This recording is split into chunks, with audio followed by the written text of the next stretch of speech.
that's right. Penny says we will never surrender. We will keep looking at every blade of grass that we can find anywhere. We're ready for tennis today. You got to see Penny. She's got a beautiful lime green outfit on, and she is feeling pretty spiffy today. I told her we'd go out and chase tennis balls, and she said, Can I wear my tennis outfit then today for the folks? And I said, sure, Penny.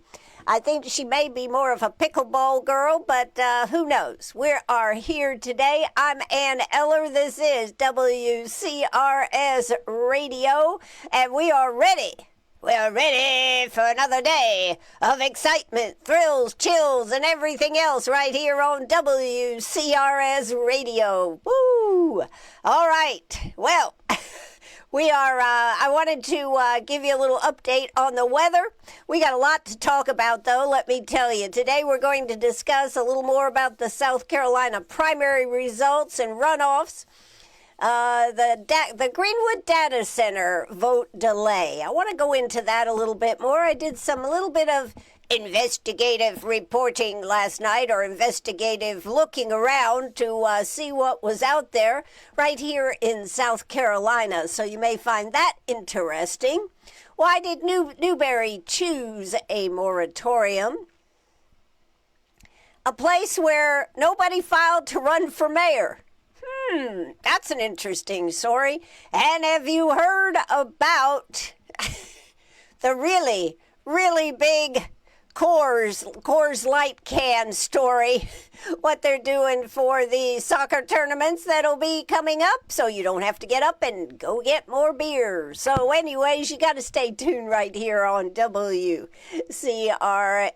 Radio. So let's begin right here, as I said, with a short weather report from the weather desk right here at WCRS Radio.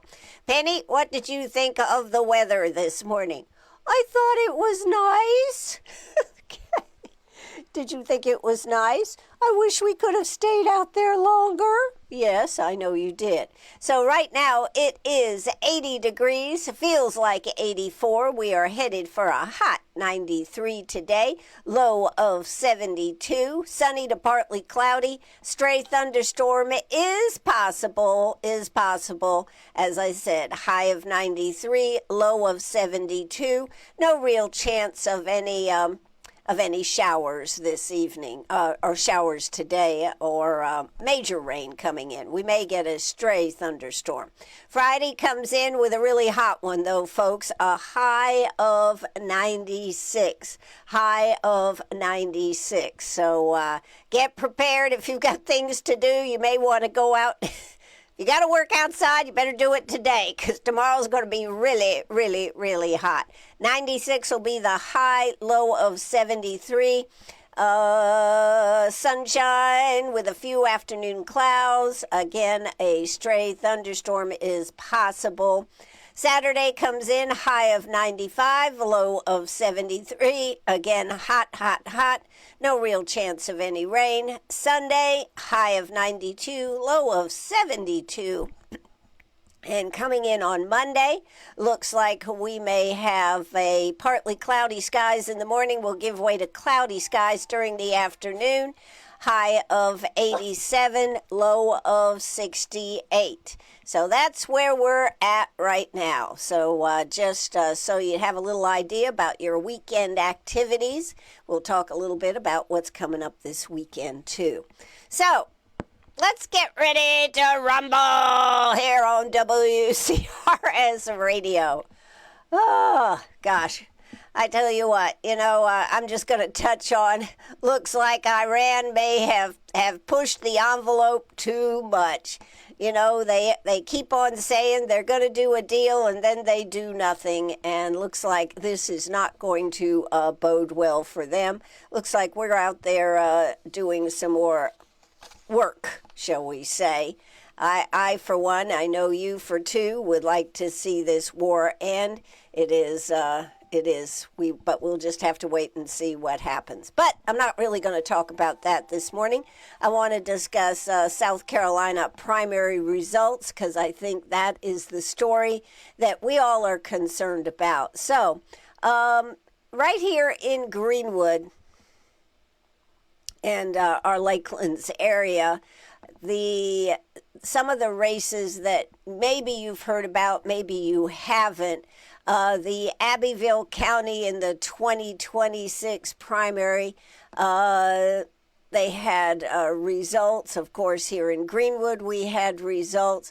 I thought one of the most interesting one for Abbeville and part of Greenwood in the State House of Representative District 11 race, incumbent Craig Gagnon won with 2,388 votes, a 84% share over challenger Anderson resident Jesse Turner, who received 445 votes for 15% share. Gagnon will face Democratic Jessica Beasley, a Donnells resident, in the November general election. This is the race that, to me, was so interesting. After all, Jesse Turner had been arrested, allegedly charged with a lot of pot and this type of thing from over there in Anderson, but it didn't seem to stop him. I don't know whether he had a lot of money or he just decided he was going to continue the race. Anyways, he perpetually tried to punch through here in our area to not a lot of success. So Craig Gagnon will be going back to face Democratic challenger Jessica Beasley, who is a Donnells resident, in the November. So that race is set. In the race for Attorney General, Greenwood's David Stumbo dominated the field, as we all knew he would, with over 2,200 votes, or a 78% share. Stephen Goldfinch was a distant second with 407 votes, or 14% share. So this is the thing that candidates are going to be looking at, or probably were looking at all day yesterday. Where do they need to concentrate to try to pick up votes?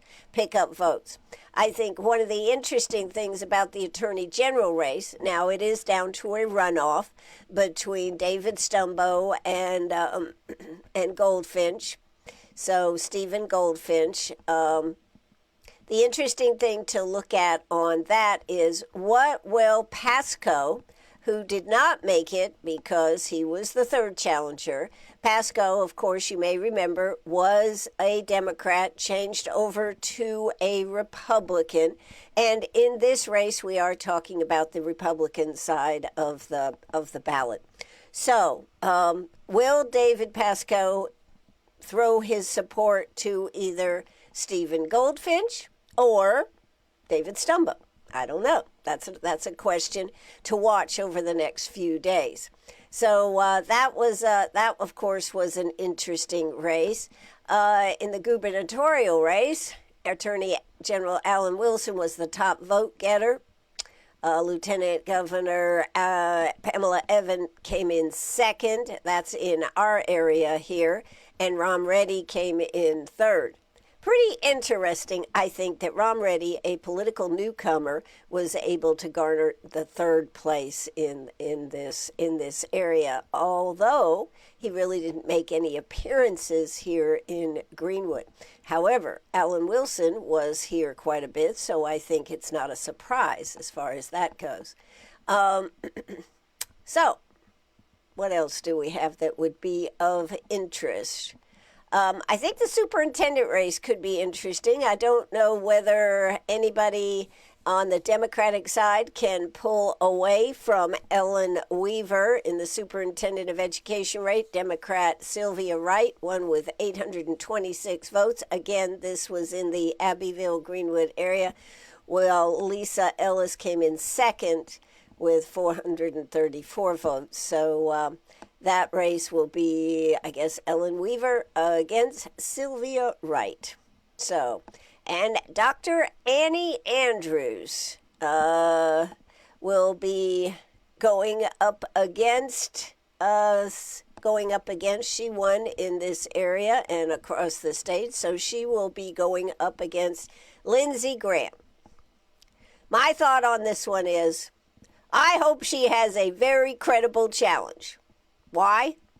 Because I like the money from advertising. That's exactly why. So we'll hope that she really lands a credible challenge, and Lindsey Graham feels that he has to spend some money in his war chest. See, that would make me happy, particularly if he was spending it on WCRS radio. So that's another one that I think would be rather interesting. So as we said, those are some of the results from Abbeville, and I just thought you might like to. They pretty much mirrored, I think, what we had here in Greenwood. So that was from the Index Journal. Thought you might like to have some of that information. All right, so we've got to move on, though, here this morning and talk about a couple other things. Of course, Pamela Evitt is in the runoff. Alan Wilson is in the runoff. David Stumbo is in a runoff. Goldfinch is in a runoff. And I think quite unusual that we have an agricultural commissioner race headed to a runoff with Cody Simpson, who was endorsed by McMaster and by Trump, and then Danny Ford. That's not actually his name, but he started going by Danny because of his famous father. John McCravey, of course, won handily in his race, and Lindsey Graham, of course, won handily in his race on that side of the aisle. But like I said, I would like to see a good matchup with Lindsey Graham and with Dr. Andrews for the Senate seat. I hope the Democratic challenger, Dr. Annie Andrews, can mount a very credible campaign. I hope the Democrats feel that it is a race they want to go after so that they're spending a lot of money, and therefore Lindsey Graham will spend a lot of money and Ann will have more money. That's how I view this race. Okay. And hopefully we'll be able to have both Lindsey and Annie Andrews on the radio here. One of the things, now that we're getting down to the actual runoff, not the runoff, but for the election, is that we'll be sure to have both sides of the aisle on here with us. So, did you think that Trump's endorsement helped Pamela Evitt? What is your opinion on that? I'm sure you've got thoughts on that. Did you think it helped enough or not enough? That is the question. Should she have won it? Do you think she should have walked away with all of it and been able to just be the candidate with his endorsement? What do you think we're going to see in the next 10 days to the runoff election? Will Trump end up here in South Carolina? Will he simply lend his voice? That's, I think, a real question. Did see an interview where Pamela Evitt was being questioned about, what was she being questioned about? Oh, her running mate. And I will say that Pam is quite firm in not giving a running mate. I think the clip that I saw was 1:30, and she never answered the question and said, quote, there are a lot of good candidates, and she'd like one with a business background. I think I can say this, remembering now. She would like someone with a business background like herself. So we'll have to wait and see. But I think she is not doing anything before the runoff, which is on the 23rd. The next question about Pamela and Alan Wilson. What do you think? Do you think Pamela Evitt, Lieutenant Governor Pamela Evitt, will be on the stage with Alan Wilson? I think this is a question a lot of people have. And you can, if you can post it on our Facebook page, WCRS Radio. But you can also send me a text or message at 864-332-9355, 864-332-9355. Let's see, can I do this? Yes, there's Penny, and there's the number, 864-332-9355. Go ahead and let me know what you think. Do we think that Pamela is going to debate? Here's my opinion. I don't see how she cannot debate. I think Alan Wilson would take all the air in the room, and I think she doesn't want that. So I think she will have to be on that debate stage. Now, that is next Tuesday evening. This is such a short runoff race, but I think she'll have to be on that stage. And I think that will be interesting to watch. So that is another question as far as I'm concerned. And I think the other question is, where do the supporters who supported Rom Reddy go? Where do the supporters who supported Nancy Mace? Now, Nancy Mace has endorsed Alan Wilson, which is kind of hard to believe, but she endorsed Alan Wilson. Where do the supporters of Ralph Norman go? Remember Ralph Norman? Ralph Norman was a big supporter of Nikki Haley when she was running for President of the United States. So where will those supporters go? At this moment, unless something's happened early this morning, there has not been any announcement about what will be happening. And of course, I think the big thing that is happening is the two campaigns are probably reaching out and trying to make sure that they are campaigns. Evatt and Alan Wilson trying to make sure that they can see if they can get the support from these candidates that did not make in the election.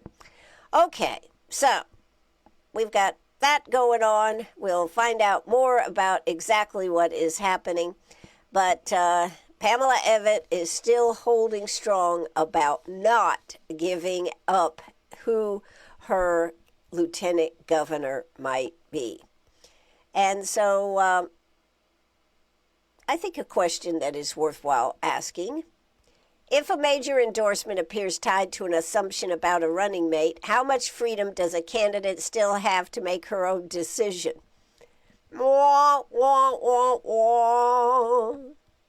Does she have much of that capability?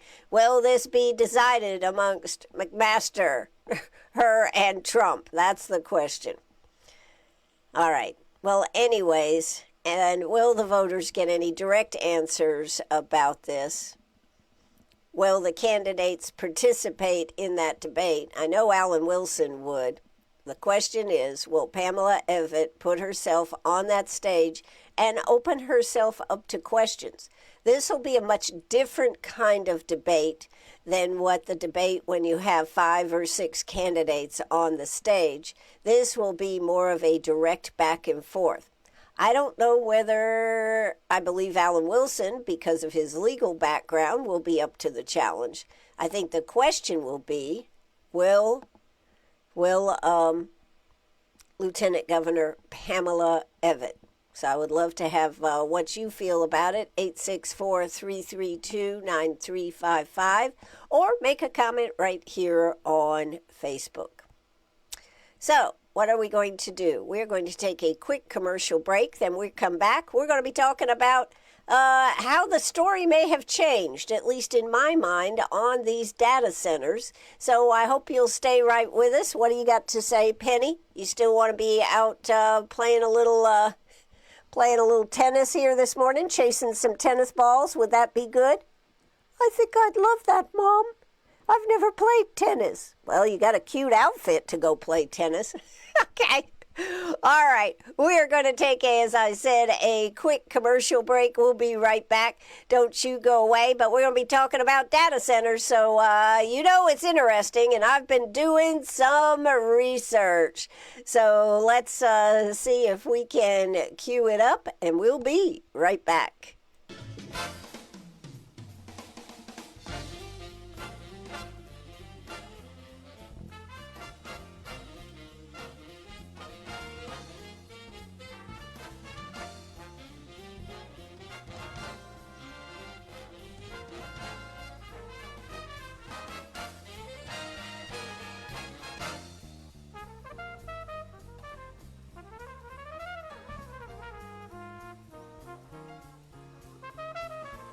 At Greenwood Pathway House, we are a Christian ministry that helps people make changes in their life so that they can overcome homelessness permanently. Helping those who are living in Greenwood or Abbeville County at the time they became homeless, we provide residents with the support and training they need to build functional lives, obtain employment, and move into their own homes. Visit our website at gwdpathway.org or call us at 223-4460 to learn how you can make Greenwood and Abbeville stronger by helping people from our area overcome homelessness. Have a favorite blizzard from Dairy Queen? Did you know you can make it into a Dairy Queen blizzard cake? DQ. Happy tastes good. Make every occasion special with a blizzard cake only from your local Dairy Queen on the 72 bypass. Order one today. DQ. Happy tastes good. So make your next occasion extra special with your favorite blizzard as a cake. Only from Dairy Queen. DQ. Happy tastes good. Hi, this is Brantley with Greenwood Chick-fil-A. Nominate your office, teachers, church group, or team for Breakfast for a Bunch with WCRS. We love surprising and delighting our Greenwood community. Call or text 864-332-9355. It would be our pleasure. Call or text 864-332-9355 for Breakfast for a Bunch with WCRS.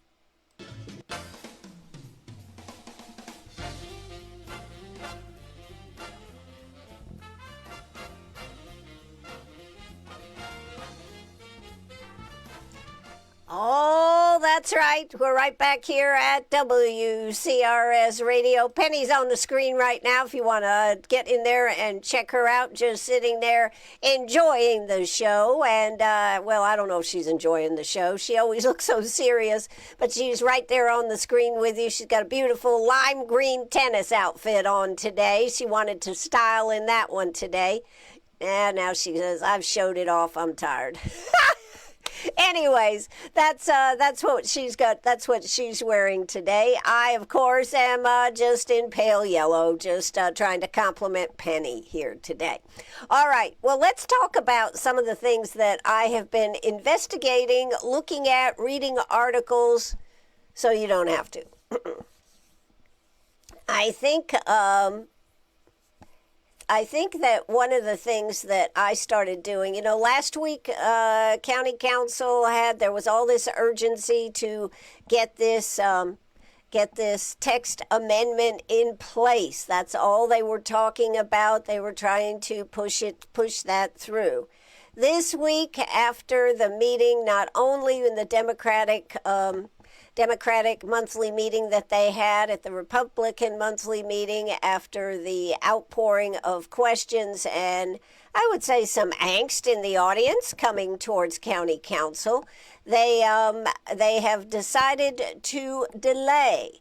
And this reading now moved from June 6th, third reading, now moved from June 16th, would be next Tuesday, to July 7th, which kind of hard for me to understand, but evidently they're going to be, quote, doing some more research. So what's changed? What has changed, I think, is the question.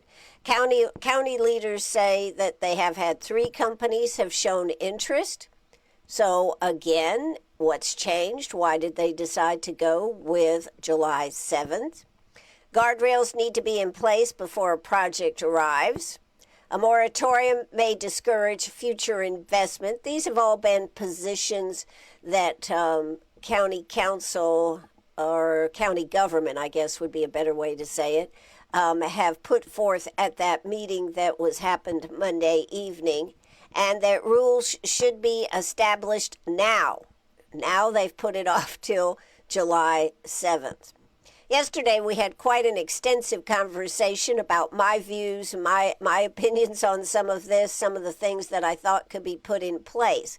Today I want to talk about what I've read after reading some articles from Newberry and also from Aiken. Over there in Newberry, they decided that they wanted to reject the proposed project. They adopted a 12-month moratorium, decided more study was needed. That's exactly what happened over in Newberry. They had their meeting at the Newberry Opera House, and again, it was a pretty packed house. Why did Newberry choose a moratorium while Greenwood chooses regulations? I think that's a question that needs to be answered.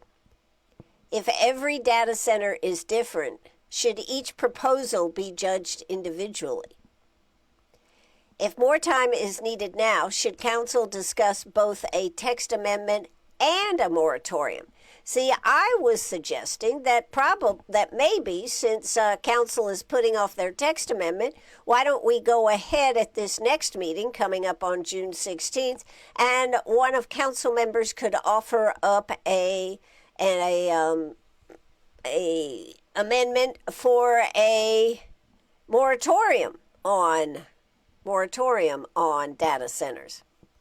And the other question, will moving the vote to July 7th affect public participation? I think that is another very important part of this puzzle. July 7th will be the week of the 4th of July. It is traditionally a time where a lot of people go out of town. They have some extra time off, with July 4th actually being on Saturday. There was going to be extra time involved in there. So I just wonder if the public participation on July 7th be as great, or will people just have to be motivated enough to say, no, this is that important, I want to be there? And if council delayed the vote, does that mean public input is making a difference? The fact that the public wants a moratorium, the fact that the public wants more information. So I think what we have come to is this is no longer simply a data center story. It's becoming a story about the process, transparency, public trust, and community planning. There were several things that I read about over in Aiken and the Augusta area. They are doing three of those data centers over there. Each one is being evaluated individually. It's being done in a part. Of note, not any of them are operational at this moment over there in Aiken. Not any of them are operational. So I know that Theo Lane told us that they had been to Aiken, but I don't think they could have seen anything that was operational. If the article that I was reading put across the idea, and it was a recent article. I then read another article that was from the Augusta Business Group, putting out how data centers are going to, in their opinion, going to have to be evaluated on an individual basis. So I think that is another thing that really becomes a big part of the story. So if our council, and then, of course, you have Newberry that said they want to, and, I think this is an important point, because we're being told here in Greenwood that we need to be prepared for it. It's coming, we need to be prepared for it. Here's the interesting thing about Newberry. In this article, actually it was on Channel 19, I think, WLXT or whatever it is down there in Columbia.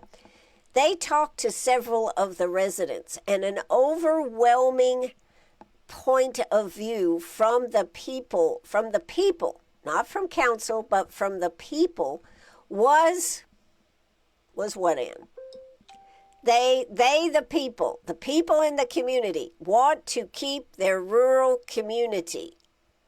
So I question whether if council listens, and I do think that was one of the things that council did listen, because they were proceeding with putting a place in a data center in Newberry, and after the outpouring from the community, nobody voted for it, and the council, nobody voted for it, and they voted to start the process of a total moratorium, at least for the next year while they can study it. But overwhelmingly, in Newberry, the people were listened to. They did not go ahead with a data center that wanted to come there. They did put a moratorium in place, and the people said over and over, we want to keep our rural community. Now, that, of course, will be a decision that they'll have to look at again. And whether that is a good industry, a good business, a good business to come to Newberry or not, they've given themselves a year. Of note, a lot of people have said, well, if you do a year or 2 years, you can't lift it. You can lift a moratorium at any point. A moratorium, once you have enough information, and government, an entity can lift the moratorium. But I think in Newberry, if I'm reading what the people are saying down there, they may never have a data center down there. Now, in Aiken, Augusta area over there, they may have several. They already have, I think, 3 in the works. But they are saying that each one needs to be individually evaluated for how they will work. And it was quite an intensive article about all the aspects. One of the things I remember from the discussion Monday night at Howard's upstairs was Rob Russian was referring to some report that came out of, I think it was Michigan, and how he said most of that was bogus. You know, there is a lot of good local information if you just take South Carolina, even North Carolina, Georgia, because everybody is dealing with the same issue. Do we want what kind of qualifications? One of the things that I have learned in doing some of my research here is that I'm not sure that a 200-foot barrier, even with shrubs and all this kind of stuff, is really enough. But again, it seems to come down to each individual data center and what they are putting forth. So, a moratorium for Greenwood does seem like a good idea. I mean, I think that is a good idea because it gives us the option to get more information, as well as be looking at what other communities are doing. But Newberry, right up the road, similar type of community and everything, did the moratorium, and their county council may not have been totally in favor of it to begin with, but in the end, they all voted for the moratorium. And one of the things that the people said is that they were glad that they were being heard. That was another part of the article. So that's just part of my stick this morning on the data centers. Not really anything other than doing my own research. And if you'd like to do more, there are plenty of information out there to check it out. Transparency, part of the question. Moratorium, is it a good possibility to give the folks on all sides, the people in the community and county council, to be able to look at this more objectively, excuse me,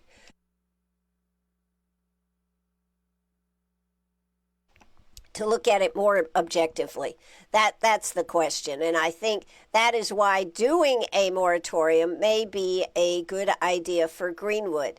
You can, of course, they are going to be having that informational time on what, June 30th at the library in the conference room there. You will be able to ask questions, but only about the moratorium.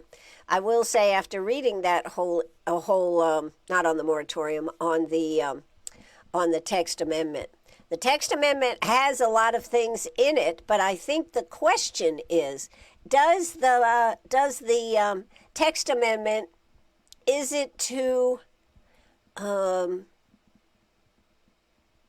shall I say? Is it thinking too small? Is it, a lot of questions came up about what the things that were in it. And of course, county council said, quote, they were rushing to put this together. I'm not sure that rushing is the right thing to do. If you have to rush, maybe you need a moratorium. Could a moratorium serve us well while we get the information? Could a moratorium be moving forward and the text amendment at the same time? I think so. Steph says, this is an issue that Aaron Brockovic is actually speaking out about. Nothing is worth ruining our national resources, our natural resources, and our wildlife, and us humans. That's right. That is the other thing, is what effect. And since there's not a lot of data out there, I did look up something about her last night, Steph, and I think she is doing some stuff, but not a lot of stuff is really concrete yet because there's not a lot of information out there. So that's kind of what I wanted to talk about this morning. 864-332-9355. That's 864-332-9355. What are you thinking about the data centers? Do these, excuse me, does it warrant doing a moratorium while we gather more information? Well, that's kind of where I'm at on it, but where are you at on it? 864-332-9355, 864-332-9355. That is the question that we are dealing with, and the county has to deal with too.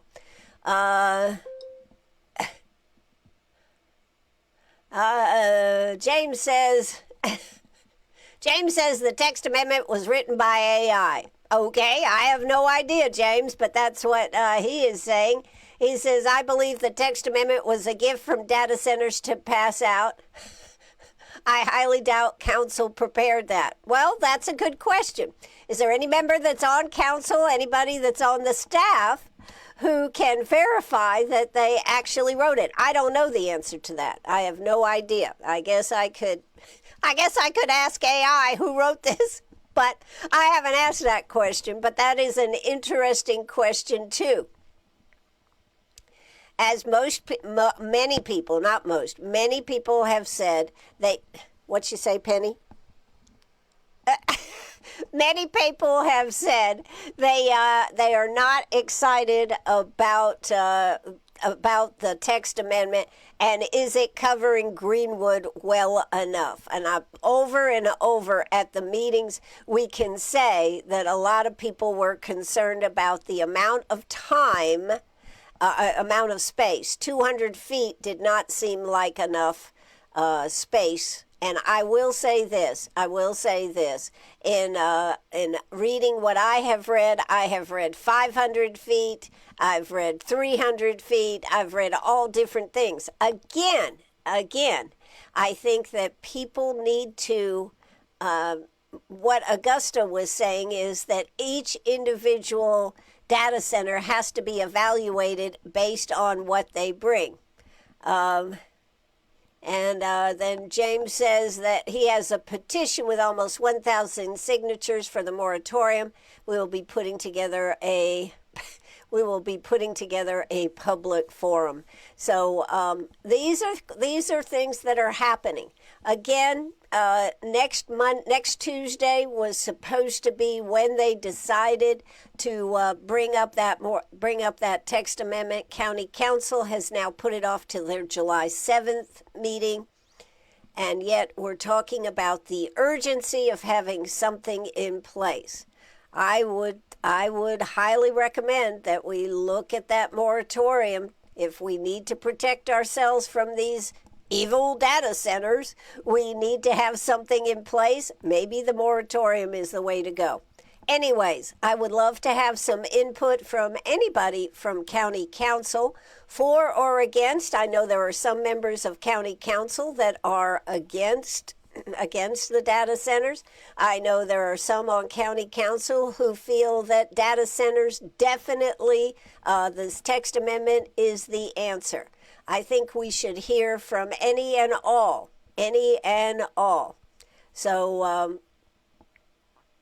So if you are a county council member or even a county council staff member and you'd like to come back and come on the air and talk about it with us, we would love to get your input.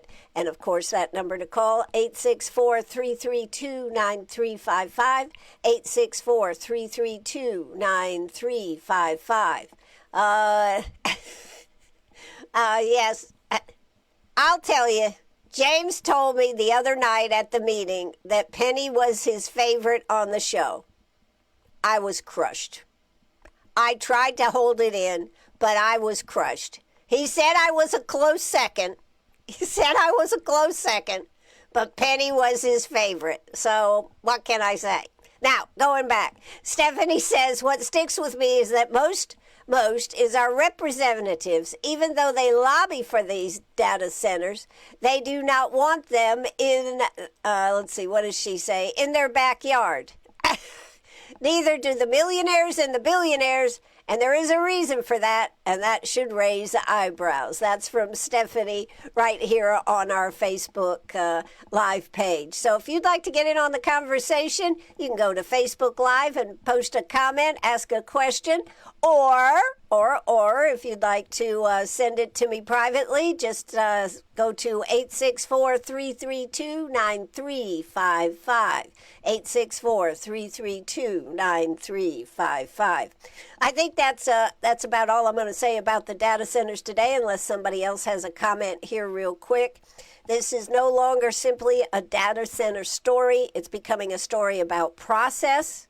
It's becoming a story about transparency, public trust, and community planning. Remember, Newberry had a data center coming down the pike, and the folks were able to convince their county council to vote against it and put in a moratorium, and that's what they did. Can that same thing happen in Greenwood? Should it happen in Greenwood? That is the question. The other story that I read, as I said, was about each data center has to be validated individually if it is going to come into an area. But when you don't have enough information to deal with it, perhaps the moratorium is the way to go. All right, that's going to do it for that part of the story. I got another story here for you. Penny, what do you got to say here? She's sitting right over my shoulder right here on WCRS. Are you? Well, she's turned against me now. Anyway, she says, I've had about enough of this. All right. Have you had about enough? What's the matter, Penny? What's the matter? All right. Finishing up here this morning, I got a couple of cool stories. Bayville, New York. Bayville, New York. Population, approximately 7,000 people. Problem? Nobody filed to run for mayor. The election is June 16th. I believe that's the primary is June 16th. The result, the election is now a write-in contest. Write-in.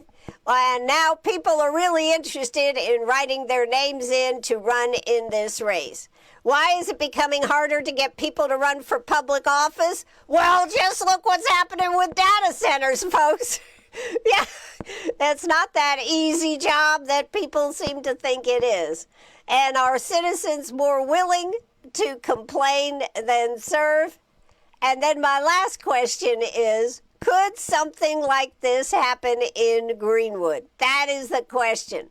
Could nobody decide to run for mayor? You know, in this case, in this story, the current mayor had decided after several terms that he did not want to run anymore. So they, of course, thought that it would be a shoo-in to get somebody to run, and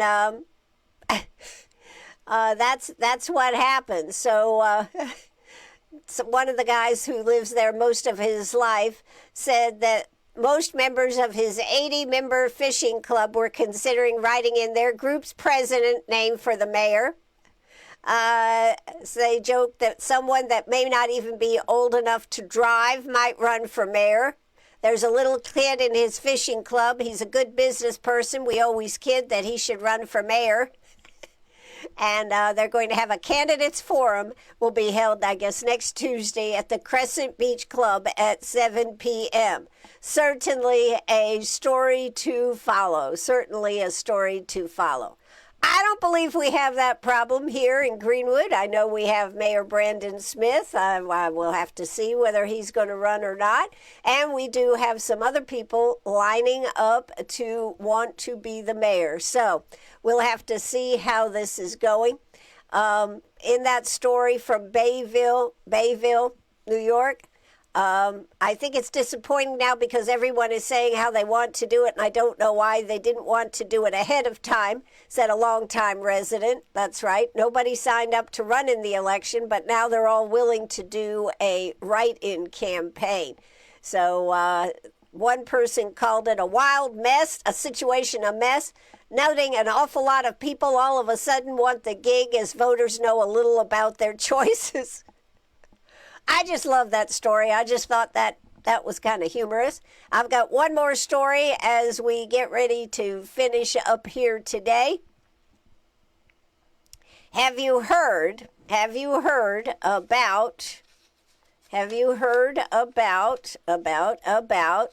the Coors Light selling limited edition 18 inches taller boy canisters?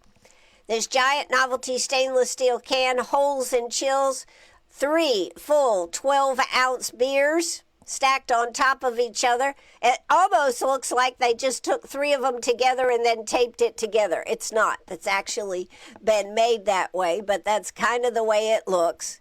And it's an elongated, insulated canister that holds 3 12-ounce cans of beer, or 36 ounces total.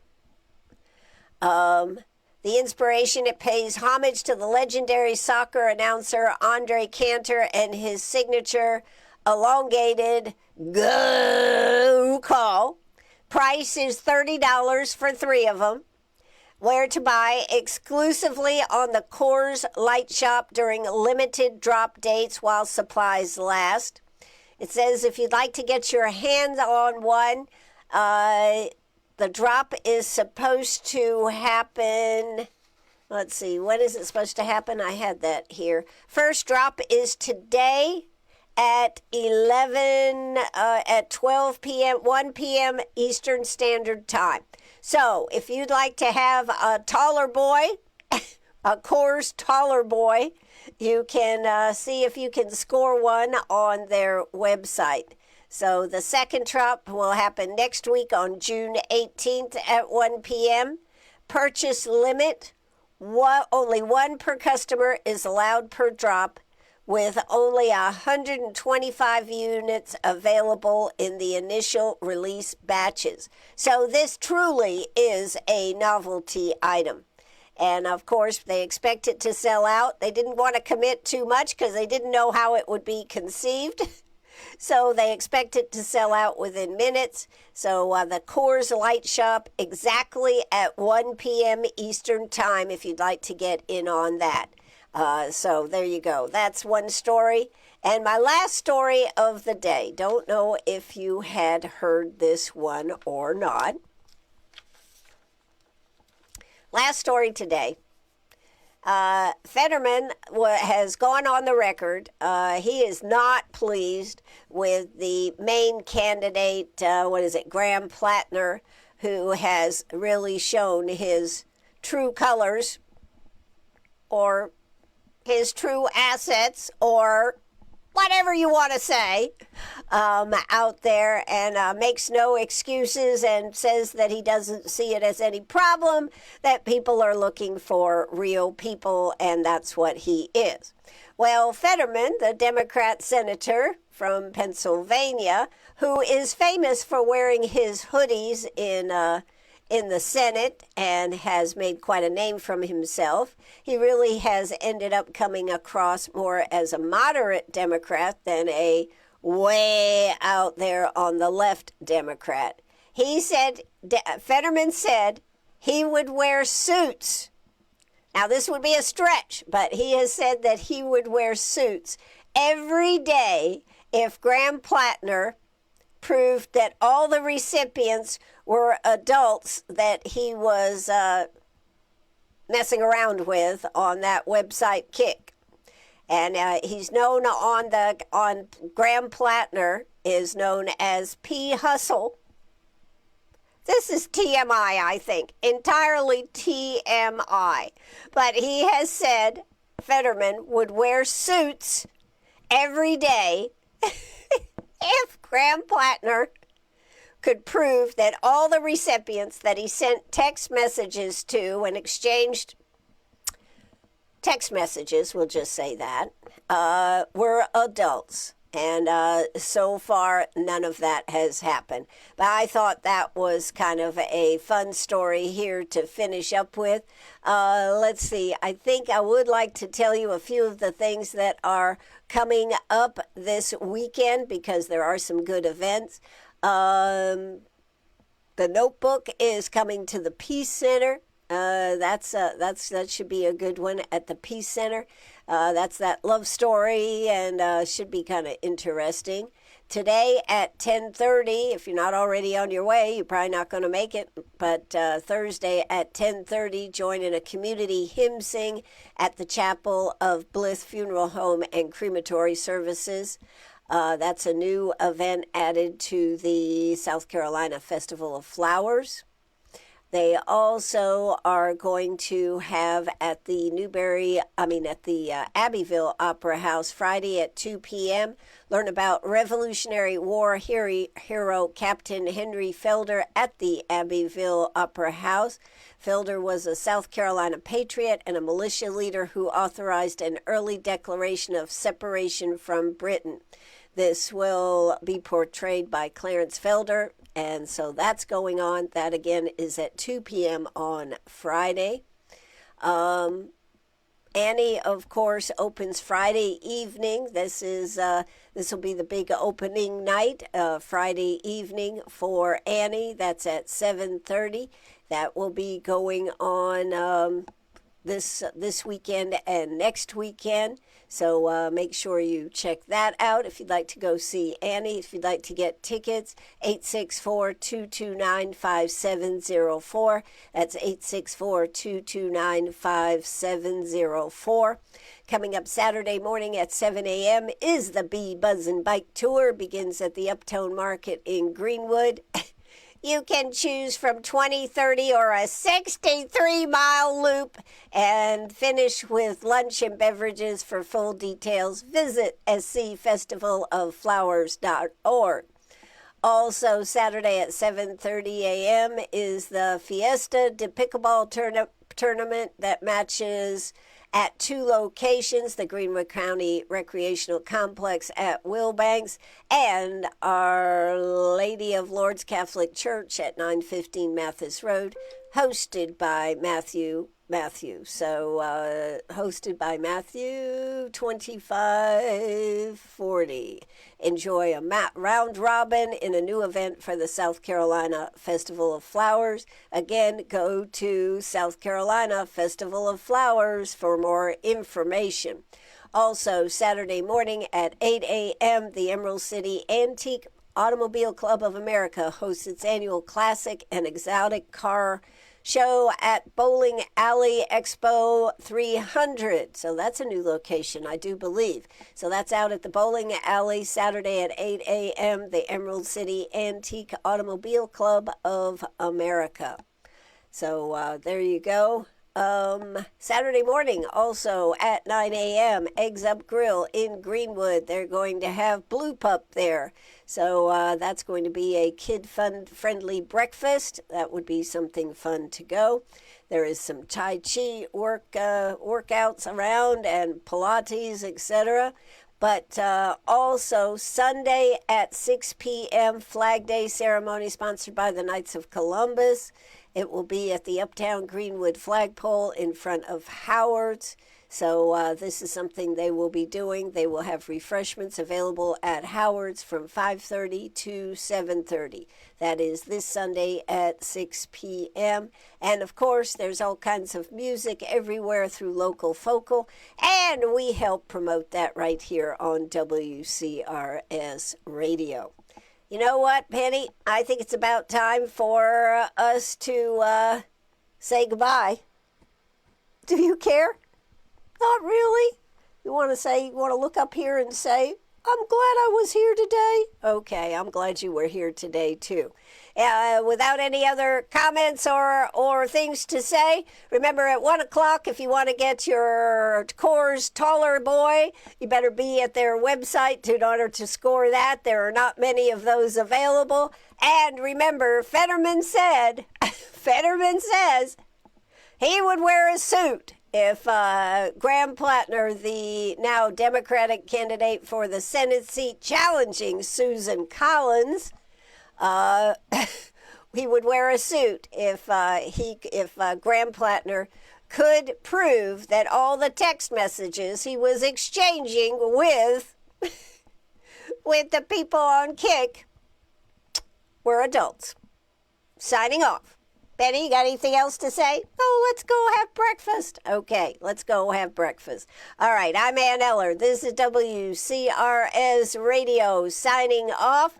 We are now going to drop the curtain, cue the music, and say adieu, everybody. Bye-bye. Thanks for listening. Thanks for participating. And remember, you can always go back and watch this show at a later date right here on Facebook, WCRS, or by tomorrow it should be on our website, WCRS1450am.net. Take it away.